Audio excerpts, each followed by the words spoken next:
I have been telling you guys for months now that we have got some ambitious dump divers in the WNBA. I do want to give these lovely ladies a little bit of credit here before I completely dismantle their heavily flawed plan. What is the number one thing WNBA players are known for? Well, KC, it's their ability to airball dunks.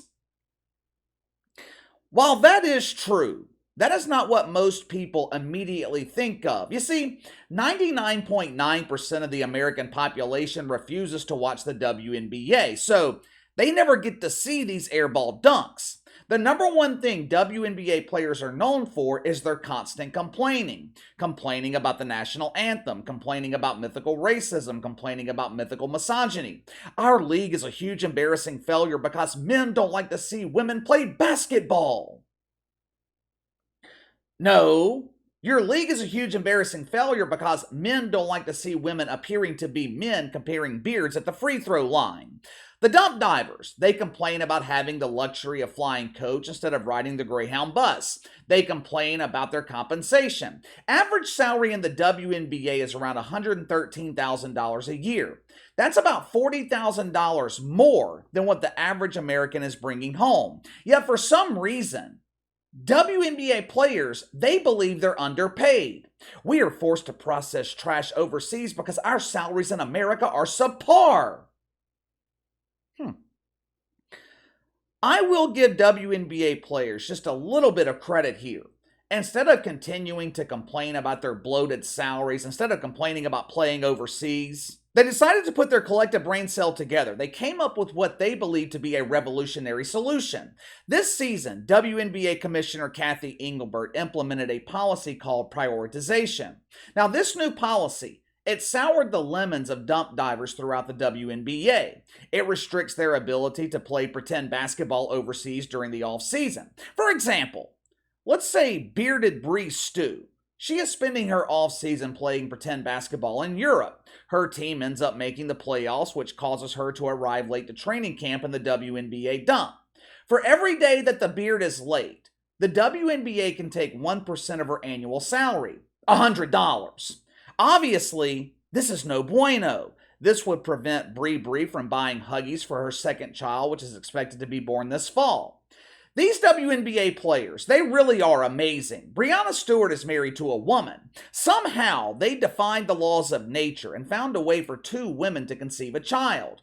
Those complimentary cucumbers in the dump, they must have some powerful juice. But anyway, with the detainment of Bob Greiner in Russia and the WNBA forcing players to prioritize their league over prioritizing their own personal income by playing overseas, WNBA players, they find themselves in a bad predicament. For one, a lot of them are now afraid to play overseas. They're afraid of being detained for their bedroom proclivities. I find this to be rather ironic. WNBA players, they are constantly complaining about the mythical oppression here in America. But they are willingly leaving millions of dollars on the table by refusing to play overseas because they are afraid of the real oppression that happens in places like China and Russia. After what happened with Brittany Griner, suddenly the oppression here in America doesn't seem so bad.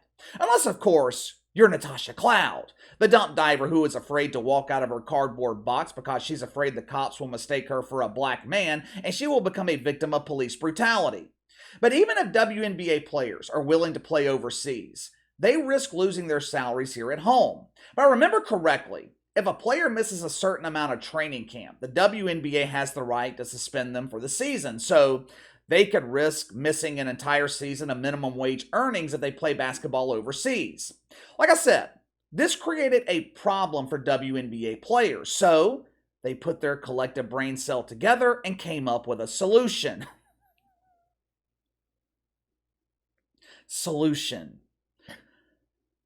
Yesterday, Breanna Stewart and Napheesa Collier. KC, who in the hell is Ben Stewie and Nathan Cooley?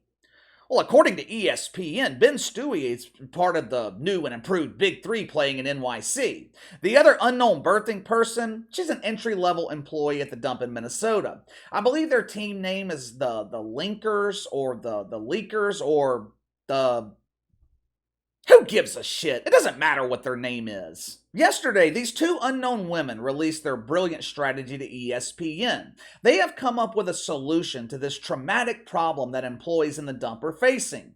You guys are going to be thrilled about this. I mean, this is a brilliant plan. The WNBA season runs from May to August, with the playoffs commencing in September. You know how every October you begin experiencing WNBA withdrawals? By the time Christmas comes around in December, you're in the midst of depression because you haven't seen any exciting WNBA action in 3 months. Stew, Napheesa, Collier, they have heard your demands. They are listening. They realize that 4 months of exciting WNBA basketball is not enough for the consumers of garbage. They have come up with a brilliant plan to handle 2 Sioux birds with 1 stoned Maggie Rapinoe. Ladies and gentlemen, Behind the Line is proud to announce the formation of a new women's basketball league. Unlike the WNBA, this league will feature biological women only. No more facial hair counting contests to decide overtime games. No more 5-on-5 action where one team is severely disadvantaged because their players are missing the 3rd leg. Starting in January, we are proud to present to you Unrivaled. Unrivaled? What the hell does that even mean? When I hear something described as unrivaled, it means what you are offering me is better than everything else. So are these 2 women claiming that their league is going to be better than the WNBA? I mean, it wouldn't take much to be better than the WNBA. All you got to do is feature AAU players from across the country and the game would be exponentially better. Perhaps that's what Breanna, Stewart, and whatever the hell the other woman's name is, perhaps that's what they are doing. They are going to give young basketball players the chance to make money while also making extra money themselves during the WNBA offseason. Unfortunately, that's not the plan. So, what is the plan? How is Unrivaled going to be better than the WNBA?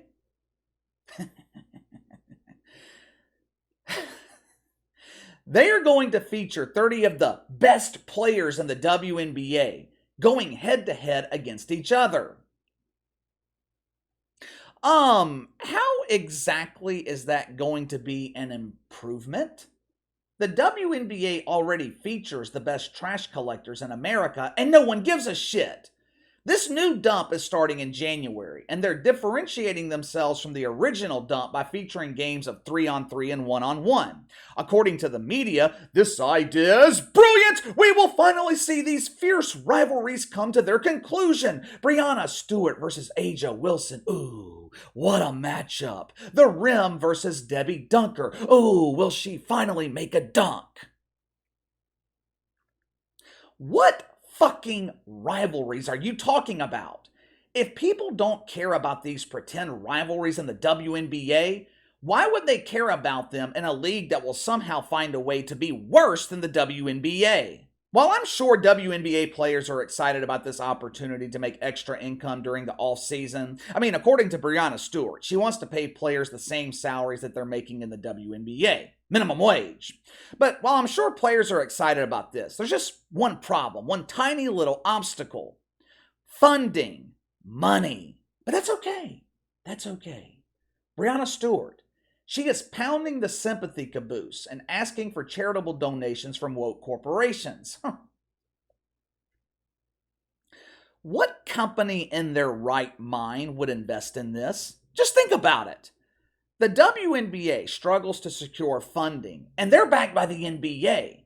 Investors know there is far less risk because the league is being backed by a multi-billion-dollar organization. Who is backing this new league financially? What is their selling point? Well, I'm Breanna Stewart. I'm a superstar. I'm a 2-time WNBA MVP. Who fucking cares? MVP of what? Just because you're a decorated garbage man, or garbage woman, I should say, that does not mean you have the ability to attract public interest and, more importantly, generate revenue. If you had the ability to do either, the WNBA would already be successful. My nephew, he's a decorated garbage man every Halloween. You know how much money he is capable of generating? None. The mainstream media is trying to pitch this as something that should be a collaboration between the WNBA and its players. The media is claiming the WNBA should be thrilled with this new league. Why? How does this benefit the WNBA? How does it benefit the WNBA to have a rival league to compete with? How does it benefit the WNBA to have a rival league take sponsorship dollars? How does it benefit the WNBA to have players risking injury during the offseason? I mean, this is the reason they implemented prioritization. They wanted to limit the risk of players injuring themselves during the offseason. They wanted WNBA players focused solely on the WNBA. It's called prioritization for a reason. They want their players prioritizing their league.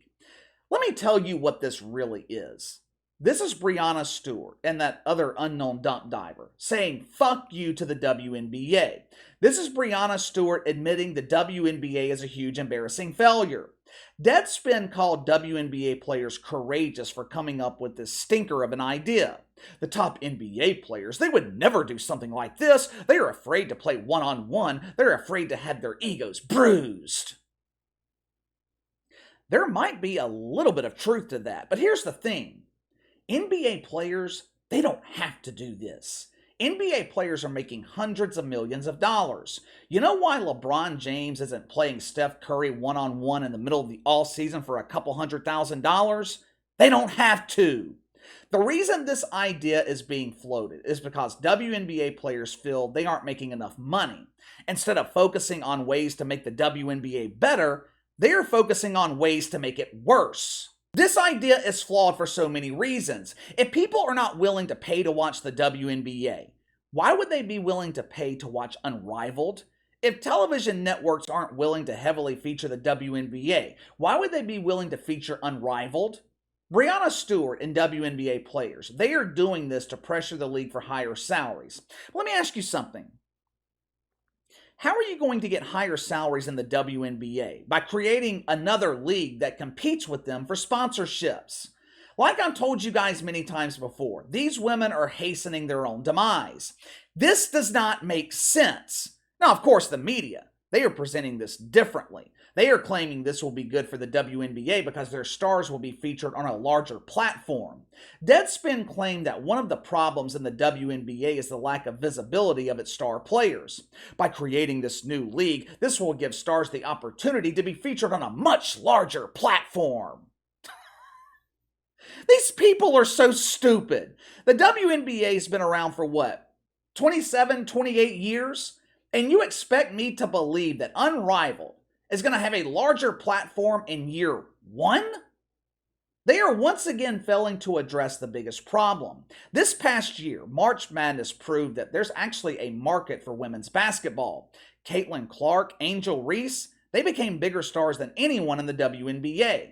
The problem is not basketball. The problem's not female basketball players. The problem is America doesn't like these female basketball players. America doesn't like the WNBA because the WNBA doesn't like America. Creating a separate league, not going to solve that problem. The only way to solve that problem is to get rid of the fungus that has infected your league. But the WNBA, they seem to be doing the complete opposite. They market players like Natasha Cloud. They market players like the Sue Bird when she was actively playing. They marketed Liz Cambridge. They market all the players that hate America. Then they wonder why their league is a huge embarrassing failure. Let me know what you think. WNBA players create a separate league, which essentially sends the message that the WNBA is a huge embarrassing failure. The media, the mainstream media is pretending like this is going to be a good thing for the WNBA. The media is going to pressure the WNBA to accept a competing league. Do you think this is going to work? Sound off in the comments below. Make sure to like and subscribe. Click the notification bell to receive all notifications from the channel. Best way to contact me is by email at btlkc84@gmail.com, KC_BTL84 on Twitter. I'll see you guys tomorrow.